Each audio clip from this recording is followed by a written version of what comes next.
সম্মানিত সুধী, মাধ্যমিক বিদ্যালয়ের শিক্ষক ও শিক্ষার্থীদের অংশগ্রহণে আজকের আন্তঃস্কুল বিতর্ক প্রতিযোগিতার চূড়ান্ত পর্বের আয়োজনে আপনাদের স্বাগত জানাচ্ছি। আমাদের আজকের বিতর্ক অনুষ্ঠানে মডারেটর হিসেবে দায়িত্ব পালন করবেন ডিবেট ফর ডেমোক্রেসির চেয়ারম্যান ও বিতর্ক প্রতিযোগিতা এটিএন বাংলার পরিচালক জনাব হাসান আহমেদ চৌধুরী কিরণ। আমি এখন মাননীয় মডারেটরকে বিতর্ক অনুষ্ঠানটি পরিচালনা করার জন্য বিনীত অনুরোধ জানাচ্ছি। ধন্যবাদ। শুভ দর্শক মণ্ডলী, আপনাদের সবাইকে আমন্ত্রণ জানাচ্ছি ব্র্যাক শিক্ষা কর্মসূচি আয়োজিত আজকের শিক্ষার্থী বনাম শিক্ষার্থী বিতর্ক প্রতিযোগিতা। যে বিতর্কের বিষয় নির্ধারিত হয়েছে বাংলাদেশের উন্নয়নের প্রধান অন্তরায় অতিরিক্ত জনসংখ্যা। বিষয়ের পক্ষে বলবে রুদ্রবয়রা বালিকা উচ্চ বিদ্যালয় জামালপুর এবং বিপক্ষে বলবে মহলছড়ি পাইলট উচ্চ বিদ্যালয় খাগড়াছড়ি। বিতর্ক প্রতিযোগিতা শুরুর পূর্বে এর নিয়মগুলো সংক্ষেপে জানিয়ে দিচ্ছি। প্রত্যেক বক্তা তার বক্তব্য উপস্থাপনের জন্য মোট 5 মিনিট সময় পাবে। এক্ষেত্রে 4 মিনিটে সতর্ক সংকেত এবং 5 মিনিটে চূড়ান্ত সংকেত ধ্বনি দেওয়া হবে। এছাড়া যুক্তি খণ্ডনের জন্য প্রতি দল থেকে দলনেতা আরও 2 মিনিট সময় পাবে। এক্ষেত্রে 1.5 মিনিটে সতর্ক সংকেত এবং 2 মিনিটে চূড়ান্ত সংকেত ধ্বনি দেওয়া হবে। আমরা শুরু করছি আমাদের প্রতিযোগিতা। শুরুতেই আমি পক্ষদল রুদ্রবয়রা বালিকা উচ্চ বিদ্যালয় জামালপুরের প্রথম বক্তা নুসরাত জাহান নিতুকে তার বক্তব্য প্রদান করার জন্য আহ্বান জানাচ্ছি। মাননীয় মডারেটর, বিজ্ঞ বিচারক মণ্ডলী, প্রতিপক্ষের বন্ধুরা এবং যারা শুনছেন, আমাদের আজকের বিতর্কের বিষয়টিকে বিশ্লেষণ করলে আমরা এর 3টি দিক দেখতে পাই: বাংলাদেশের উন্নয়ন, প্রধান অন্তরায় এবং অতিরিক্ত জনসংখ্যা। আজকের বিষয়বস্তুর সাথে সামঞ্জস্য রেখে আমরা বলতে পারি উন্নয়ন হচ্ছে এমন একটি চলমান প্রক্রিয়া যা সমাজের অসামঞ্জস্যতাকে দূর করে দক্ষ জনগোষ্ঠীকে সামাজিক ও অর্থনৈতিক ক্ষেত্রে পূর্ণ অংশগ্রহণের মাধ্যমে তাদের আর্থসামাজিক ও মানবিক উন্নয়নের নিশ্চয়তা বিধান করে। জনসংখ্যা দ্রুত বৃদ্ধির ফলে এদেশে নানা ধরনের সমস্যাগুলি সৃষ্টি হচ্ছে, যেমন গণদারিদ্র্য, খাদ্য ঘাটতি, কৃষি জমি হ্রাস, বেকার সমস্যা, নির্ভরশীলতার হার বৃদ্ধি, অপরিকল্পিত নগরায়ন, অতিরিক্ত আবাসভূমি ইত্যাদি। উল্লিখিত সবগুলো অনুষঙ্গই আমাদের জাতীয় উন্নতিকে চরমভাবে বাধাগ্রস্ত করছে, আর যার প্রধান কারণ হচ্ছে অতিরিক্ত জনসংখ্যা। মাননীয় মডারেটর, জনসংখ্যা দ্রুত বৃদ্ধির ফলে এদেশে স্বাস্থ্য ব্যবস্থার উন্নতি সাধন একটি দুরূহ সমস্যা হয়ে দাঁড়িয়েছে।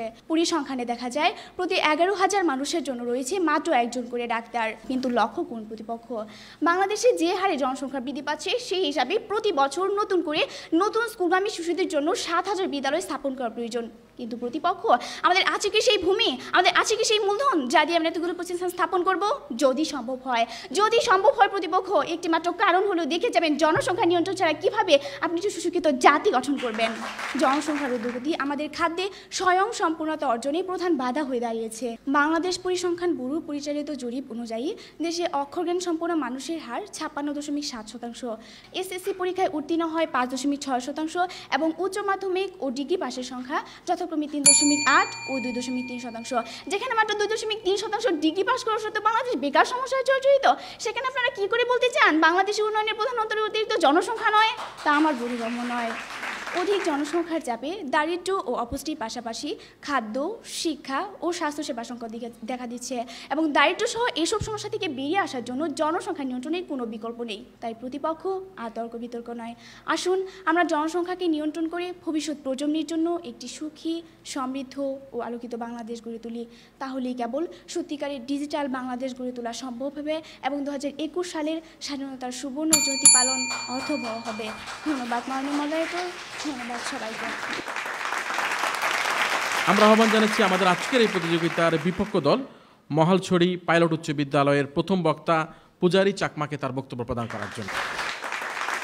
আজকের এই বিতর্কে মাননীয় মডারেটর, উপস্থিত বিচারক মণ্ডলী, সম্মানিত সুধী ও প্রতিপক্ষের বন্ধুগণ, সবাইকে জানাচ্ছি আমার আন্তরিক শুভেচ্ছা।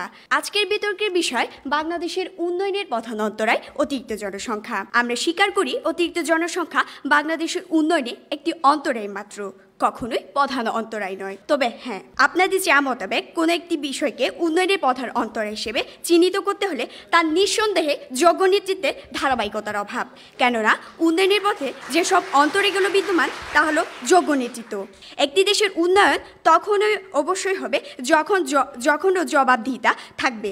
যদি কোনো দেশে খুন, ধর্ষণ, রাহাজানি বৃদ্ধি পায়, অনিশ্চিত হয় ন্যায্য বিচার পাওয়া কিংবা প্রতিরোধ করা, সে দেশ আর যাই হোক উন্নয়নের মুখ দেখতে পারে না। সুতরাং আমরা বলতে পারি একটি দেশের উন্নয়নের জন্য সুশাসন ও জবাবদিহিতার কোনো বিকল্প নেই। কিন্তু লক্ষ্য করুন প্রিয় প্রতিপক্ষ বন্ধুরা, যোগ্য নেতৃত্ব দিয়ে জনসংখ্যার সমস্যাকে দূর করে জনসম্পদে পরিণত করা যায়। কেননা যোগ্য নেতা জনসংখ্যা নিয়ন্ত্রণে যে উদ্যোগ নিয়ে থাকে, জনসংখ্যা বৃদ্ধির হার কমানোর উদ্যোগ গ্রহণ, পরিবার পরিকল্পনা পদ্ধতি প্রসারের ব্যবস্থা গ্রহণ, বর্তমানে জনসংখ্যাকে জনসম্পদে রূপান্তরিত করার উদ্যোগ গ্রহণ। তাই আসুন বন্ধুরা, সত্য পথে অগ্রসর হই এবং অতিরিক্ত জনসংখ্যা নয় বরং যোগ্য নেতৃত্বের ধারাবাহিকতার অভাবই বাংলাদেশের উন্নয়নের প্রধান অন্তরায়, এই সত্যতাকে মেনে নিই। ধন্যবাদ মাননীয় মডারেটর, ধন্যবাদ সবাইকে। আহ্বান করছি প্রতিযোগিতার পক্ষ দল রুদ্রবয়রা বালিকা উচ্চ বিদ্যালয়ের দ্বিতীয় বক্তা ফাতেমা খাতুনকে তার বক্তব্য প্রদান করার জন্য। মাননীয় মডারেটর, বর্তমানে বাংলাদেশের জনসংখ্যা 16 কোটির ঊর্ধ্বে। জনসংখ্যার একটি পরিসংখ্যানে দেখা যায় 0 থেকে 15 বছরের মধ্যে 22% শিশু নির্ভরশীল, 60 বছরের ঊর্ধ্বে 8%, 2 কোটি নারী দৈহিকভাবে অসুস্থ যারা কোনো কাজেরই নয়, এছাড়াও 40% লোক দারিদ্র্য সীমার নিচে বসবাস করে। এই অবস্থায় উপার্জনক্ষম লোকের সংখ্যা দাঁড়ায় মাত্র 2 কোটি। তাহলে আমরা কি দেখতে পাচ্ছি প্রতিপক্ষ? আমরা দেখতে পাচ্ছি 2 কোটি লোকের উপার্জনের উপর 14 কোটি মানুষ নির্ভরশীল। আর এই 14 কোটি নির্ভরশীল জনসংখ্যা নিয়ে বাংলাদেশের উন্নয়ন, সেটা কিভাবে সম্ভব প্রতিপক্ষ?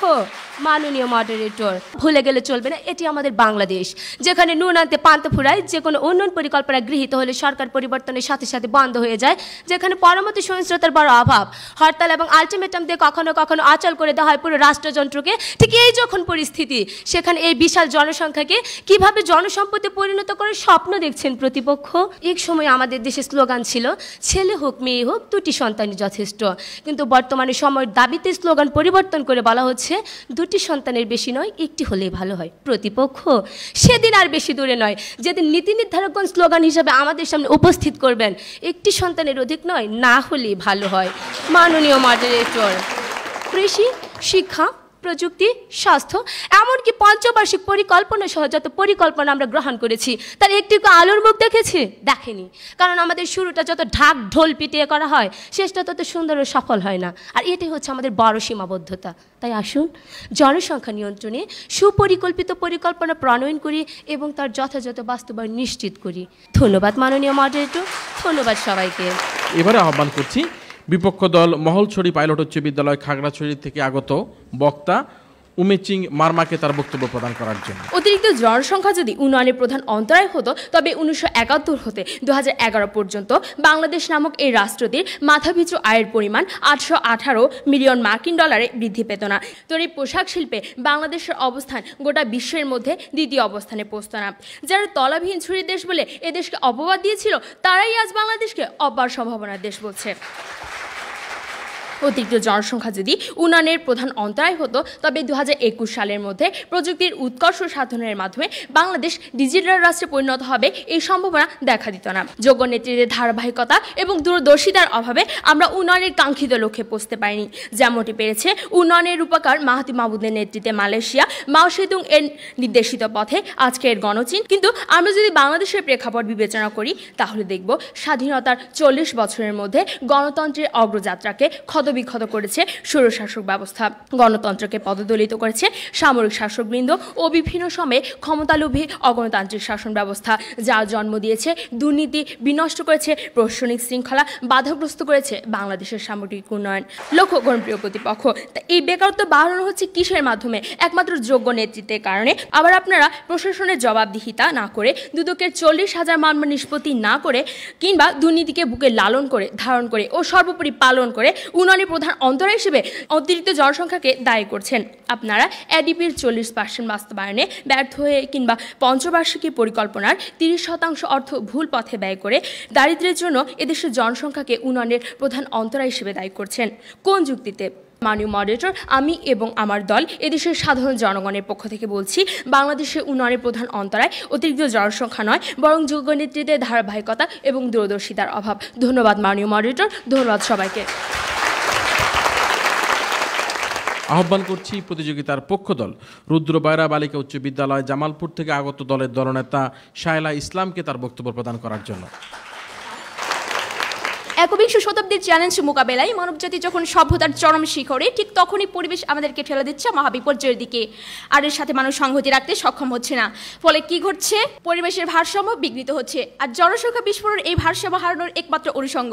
সমসাময়িক চাহিদা তাগিদে অপরিকল্পিতভাবে কলকারখানা স্থাপন করছে। এছাড়াও যানবাহনের কালো ধোঁয়া, ত্রুটিপূর্ণ বায়ু নিষ্কাশন, কীটনাশকের ব্যবহার, রাসায়নিক তেজস্ক্রিয়তা, বনাঞ্চল ধ্বংস করা ইত্যাদি কারণে পরিবেশের ভারসাম্যের উপর চরম আঘাত হানছে। তথ্য অনুযায়ী বর্তমান দেশের জনসংখ্যা 16 কোটির উপরে। বর্তমান সরকারের ভিশন 2021 অনুসরণ করলে 2020 সালে জনসংখ্যা দাঁড়াবে 18.5 কোটির উপরে। প্রতি বর্গ কিলোমিটার জনসংখ্যা বাস করবে বর্তমানের 993 জনের স্থলে 1289 জন। এতে স্পষ্টত প্রমাণিত হয় আমরা এগিয়ে যাচ্ছি এক অনিশ্চিত ভবিষ্যতের দিকে। আর এই জায়গায় দাঁড়িয়ে আমার প্রতিপক্ষ বাংলাদেশের উন্নয়নের অন্যতম অন্তরায় হিসেবে কে চিহ্নিত করবেন তা আমাদের বোধগম্য নয়। যে দেশে 33% লোক নিরক্ষর, 40% লোক দারিদ্র সীমার নিচে বসবাস করছে, 35% শিশু যেখানে পুষ্টিহীনতায় ভুগছে, সেখানে আপনারা এত সব লোককে সম্পদে পরিণত করবেন কিভাবে? সে সম্পদ কোথায় দেশে? দয়া করে বলে যাবেন। জনসংখ্যার ঊর্ধ্বগতির ফলে একদিকে যেমন অতিরিক্ত জনসংখ্যার চাপ এবং অন্যদিকে সীমিত সম্পদ। আর পরিবেশ তা সইতে পারছে না বলেই পাহাড় ধসে সিডোর আইলা জলোচ্ছ্বাস হয়ে কখনো কখনো লক্ষাধিক মানুষ প্রাণ হারাচ্ছে এবং প্রাকৃতিক সম্পদের ব্যাপক ক্ষয়ক্ষতি হচ্ছে। ফলে ব্যাহত হচ্ছে অর্থনৈতিক চাকা এবং বাধাগ্রস্ত হচ্ছে উন্নয়ন। কিন্তু কেন প্রতিপক্ষ? দয়া করে বলবেন কি প্রতিপক্ষ? সভ্যতার যুগে আইলার পর খুলনার বাদে হাজারো গৃহহারা খাদ্যবঞ্চিত মানুষ কেন ক্ষুধায় ডুকরে কাঁদে? কেন আজও কাঁদে কুড়িগ্রামের রৌমারি ফরঙ্গমারির মানুষ? সময় এসেছে নতুন করে ভাববার। আবেগের বশীভূত না হয়ে চীন, জাপান, কোরিয়া যেখানে প্রথম থেকে জনসংখ্যাকে নিয়ন্ত্রণ করে উন্নয়নের পথে গেছে, আমাদেরকে এগোতে হবে দ্রুত সে পথে। জাতীয় জনসংখ্যা নীতি ও স্বাস্থ্যনীতির মধ্যে সমন্বয় সাধন করে স্বাস্থ্য সেবা, নিরাপদ মাতৃত্ব, নবজাতক শিশুর যথাযথ যত্ন ইত্যাদি বিষয়কে প্রাধান্য দিয়ে জনসংখ্যার ঊর্ধ্বগতিকে নিয়ন্ত্রণ করতে হবে। তাহলেই কেবল দেশ উন্নয়নের পথে এগিয়ে যাবে এবং অর্থনৈতিকভাবে সমৃদ্ধ বাংলাদেশ হিসেবে গড়ে তোলা সম্ভব হবে। ধন্যবাদ মাননীয় মডারেটর, ধন্যবাদ সবাইকে। আহ্বান করছি প্রতিযোগিতার বিপক্ষ দল মহলছড়ি পাইলট উচ্চ বিদ্যালয় খাগড়াছড়ি থেকে আগত দলের দলনেতা চেন চেন নুকে তার বক্তব্য প্রদান করার জন্য। প্রতিপক্ষের বক্তাদের বক্তব্য শুনে কবিগুরুর মনোকবিতাটি বারবার মনে পড়ছে, যাহা আজই বলি বৃথা মনে হয়, মনে বলে মাথা নাড়ি এ নয় এ নয়। প্রতিপক্ষ বন্ধুরা যা বলছে তা শুনে আমাদের কাছে স্পষ্ট প্রতিমান হচ্ছে তারা নিজেরাই দ্বিধাদ্বন্দ্বের মধ্যে রয়েছে। আপনাদের কথা প্রসঙ্গে বলছি, আপনারা অপুষ্টির জন্য প্রধানত দায়ী করেছেন অতিরিক্ত জনসংখ্যাকে, কিন্তু দায়ী হচ্ছে পুষ্টি জ্ঞানের অভাব। এডিপি যেখানে 17% বাস্তবায়নে সরকার সক্ষম হয় না, সেখানে কিভাবে আপনারা আশা করেন এই সমস্যা থাকবে না? এসবের জন্য প্রধান দায়ী অতিরিক্ত জনসংখ্যা নয়, বরং নেতৃত্বের ব্যর্থতা। আপনারা যে কর্মসংস্থানের জন্য অতিরিক্ত জনসংখ্যাকে দায়ী করছেন সেই প্রসঙ্গে বলছি। বিগত সময়ে আমরা দেখেছি বাংলাদেশের বৃহত্তম কাগজ কল North Bengal Paper Mill, Asia মহাদেশের বৃহত্তম পাটকল আদমজি জুট মিল সহ এরকম আরও অনেক কলকারখানা বন্ধ করে কৃত্রিম সংকট তৈরি করেছেন। উপযুক্ত পরিকল্পনার অভাবে শিল্পগুলো টিকিয়ে রাখার বদলে অর্থনৈতিক উন্নতি ব্যাহত করা হয়েছে, দক্ষ জনশক্তিকে করা হয়েছে কর্মহীন, সৃষ্টি হয়েছে সামাজিক অস্থিরতা। এর জন্য দায়ী কাকে করবেন? আমাদের দেশের জনসংখ্যাকে, নাকি যোগ্য নেতৃত্বের ধারাবাহিকতা ও দূরদর্শিতার অভাবকে? জনসংখ্যা যদি কোনো দেশের প্রধান অন্তরায় হতো তাহলে এত বিপুল জনগোষ্ঠী নিয়ে চীন, ভারত, যুক্তরাষ্ট্র বিশ্ব রাজনীতি ও অর্থনীতির সুপার পাওয়ার হিসেবে পরিচিতি পেত না। দেশগুলোর যোগ্য নেতৃত্বের ধারাবাহিকতার কারণেই তা সম্ভব হয়েছে। সুতরাং জনসংখ্যা কম থাকলেই যে উন্নয়ন হবে, দুর্ভিক্ষের মতো ভয়াল গ্রাসের সৃষ্টি হবে না, তার কোনো নিশ্চয়তাই নেই। প্রিয় প্রতিপক্ষ, বাংলাদেশের অর্থনীতির দিকে আমরা যদি তাকাই তাহলে দেখতে পাবো এই অর্থনীতিকে সচল রাখতে ভূমিকা রাখছে বাংলাদেশের কৃষি, তৈরি পোশাক ও রেমিডেন্স। তথ্যসূত্র দৈনিক নয়া দিগন্ত 15 জুনের সম্পাদকীয় কলাম। এবং এই তিনটি ক্ষেত্রের সঙ্গে জনসংখ্যা ওতপ্রোতভাবে জড়িত, যেখানে অতিরিক্ত জনসংখ্যা বাংলাদেশের উন্নয়নের প্রতিবন্ধকতা নয়, বরং সহায়ক। তাই আমাদের দল থেকে বলা হচ্ছে বাংলাদেশের উন্নয়নের প্রধান অন্তরায় যোগ্য নেতৃত্বের অভাব এবং কখনোই জনসংখ্যা নয়। ধন্যবাদ মাননীয় মডারেটর, ধন্যবাদ সবাইকে। অতিরিক্ত জনসংখ্যা নাকি যোগ্য নেতৃত্ব, কোনটির অভাবের জন্য বাংলাদেশের উন্নয়নের বাধা সৃষ্টি হচ্ছে, সেই বিষয় নিয়ে দুটি দল তাদের প্রতিযোগিতায় স্ব অবস্থানে তাদের যুক্তি, তর্ক, তথ্য, ফাইন্ডিংস, ফ্যাক্ট, ল পয়েন্ট সব কিছু তারা এখানে উপস্থাপন করেছে। তবে আবারও শুনে নেই আমাদের আজকের এই প্রতিযোগিতার দু দলের দলনেতার কাছ থেকে যুক্তি খণ্ডন পর্বে তাদের বক্তব্য। আহ্বান করছি পক্ষ দল রুদ্র বয়রা বালিকা উচ্চ বিদ্যালয়ের দলনেতাকে যুক্তি খণ্ডন পর্বে পুনরায় 2 মিনিট তার বক্তব্য উপস্থাপন করার জন্য।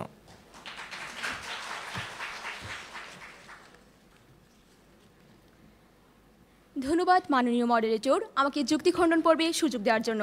আমার প্রতিপক্ষের বন্ধুরা যোগ্য নেতৃত্বের কথা বলে গেলেন, কিন্তু প্রতিপক্ষ আজকে কেন আমাদের দেশে যোগ্য নেতৃত্বের অভাব, কেন আপনাকে এই বিতর্কের মঞ্চে এসে বলতে হচ্ছে আমাদের দেশে যোগ্য নেতৃত্ব নেই?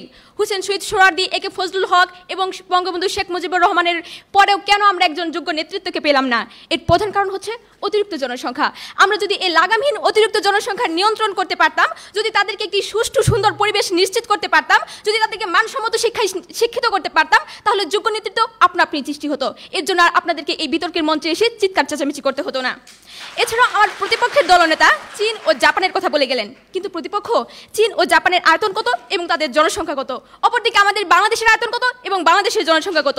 এছাড়াও চীন জাপান তথ্য প্রযুক্তিতে সমৃদ্ধ, অর্থনৈতিকভাবে উন্নত, খাদ্যে স্বয়ংসম্পূর্ণ, কিন্তু ক্ষুদ্র ভূখণ্ডের আমাদের এই বাংলাদেশে নেই সেই তথ্য প্রযুক্তি, নেই সেই তথ্য। কাজে চীনের সাথে আমাদের যদি তাল মিলিয়ে চলতে হয়, তাহলে আমাদেরকে সেই আলাদিনের জাদুর প্রতি হাতে পেতে হবে, নচেত এর উন্নয়ন কখনোই সম্ভব নয়।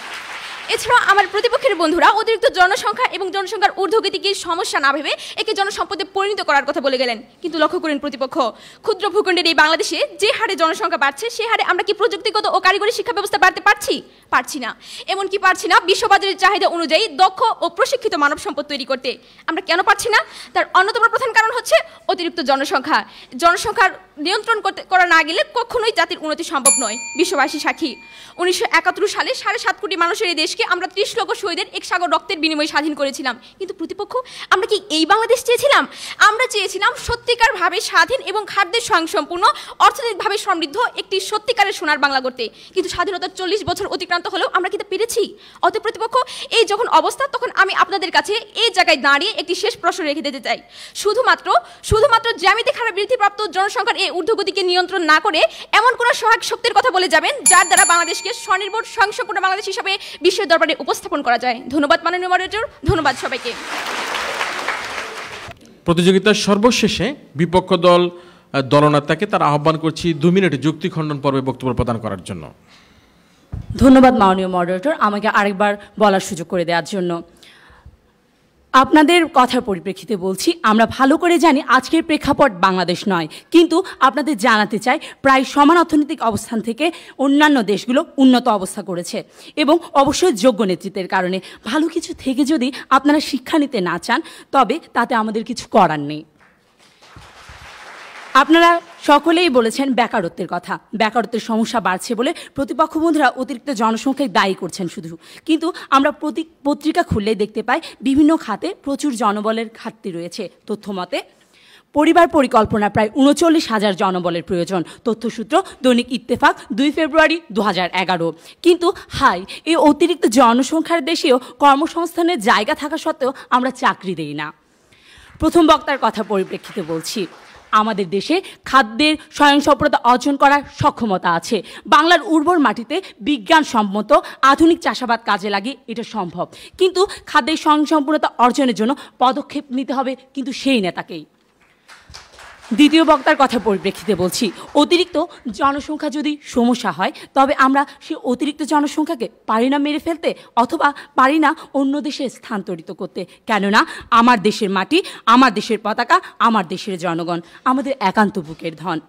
বরং আমরা পারি এই বিশাল জনশক্তিকে জনসম্পদে পরিণত করতে। প্রথম বক্তার কথার পরিপ্রেক্ষিতে বলছি, আপনারা শিক্ষামতে ব্যয়ের কথা বলছেন, আপনারা শিক্ষাখাতে ব্যয় বৃদ্ধির কথা বারবার বলে যাচ্ছেন, এবং তার জন্য নাকি বাংলাদেশের অতিরিক্ত জনসংখ্যাই দায়ী। আপনাদের জ্ঞাতার্থে জানাচ্ছি যে বাংলাদেশ বর্তমানে মাত্র মোট বাজেটের 12.4% বরাদ্দ রয়েছে, যা আমাদের পার্শ্ববর্তী দেশ শ্রীলঙ্কা, ভারত, মায়ানমার থেকে অনেক অনেক কম। তারপর যদি আপনারা বলেন যে আমাদের দেশে শিক্ষা খাতে ব্যয় বেশি হচ্ছে, তাহলে বলবো সেই গ্রাম্য বিচারের ওই ব্যক্তির মতো অবস্থায় যে বিচার মানি তবে তাল গাছটি আমার। তাই আমাদের দল থেকে বলা হচ্ছে বাংলাদেশের উন্নয়নের প্রধান অন্তরায় যোগ্য নেতৃত্বের অভাব। ধন্যবাদ মাননীয় মডারেটর, ধন্যবাদ সবাইকে। ধন্যবাদ বিপক্ষ দলের দলনেতাকে তার বক্তব্য প্রদান করার জন্য। আমরা দু দলের বক্তাদের বক্তব্য যখন শুনেছি, সবচাইতে বেশি স্নায়ু চাপে আছে আমাদের বিচারক বন্ধুরা। দুটি দল তাদের এক জায়গায় কিন্তু একটি পয়েন্টে তারা ঐক্যমত পোষণ করেছে, সেটি হচ্ছে তারা বাংলাদেশের উন্নয়ন চায়। সুপ্রিয় দর্শক মণ্ডলী, আপনাদের সবাইকে আমাদের ফলাফলের জন্য অপেক্ষা করে ব্র্যাক শিক্ষা কর্মসূচি আয়োজিত আমাদের শিক্ষার্থী বনাম শিক্ষার্থী বিতর্ক প্রতিযোগিতার এখানেই সমাপ্ত ঘোষণা করছি। কিছুক্ষণের মধ্যেই আমরা আমাদের ফলাফলে ফিরে আসব। সবাইকে ধন্যবাদ। এত সুন্দরভাবে এরা তথ্য উপাত্ত এবং তাদের বক্তব্য রেখেছেন, এত সুন্দর বক্তৃতা তারা দিয়েছেন, তাদের যুক্তি রেখেছেন, আমি সত্যি অভিভূত হয়েছি।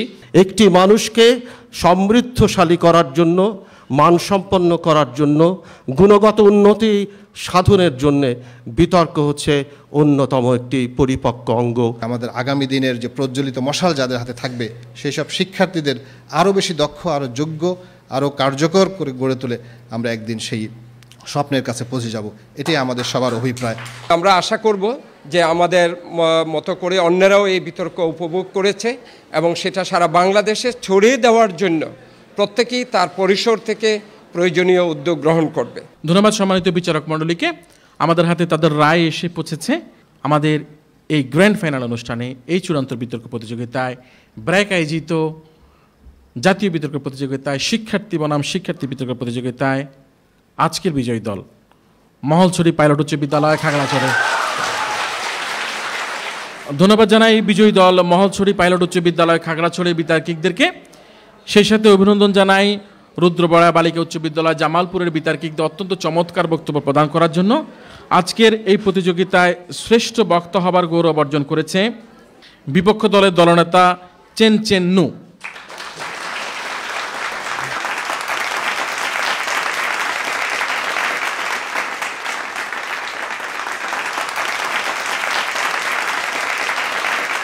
প্রিয় দর্শক মণ্ডলী, আপনারা যারা এতক্ষণ টেলিভিশনের পর্দায় দেশে অথবা বিদেশে ব্র্যাক আয়োজিত বিতর্ক প্রতিযোগিতা দেখলেন, আপনাদের সবাইকে আগামী অনুষ্ঠান দেখার আমন্ত্রণের মধ্যে দিয়ে আজকের মতো ব্র্যাক বিতর্ক প্রতিযোগিতার এখানেই সমাপ্ত করছি। খোদা হাফেজ।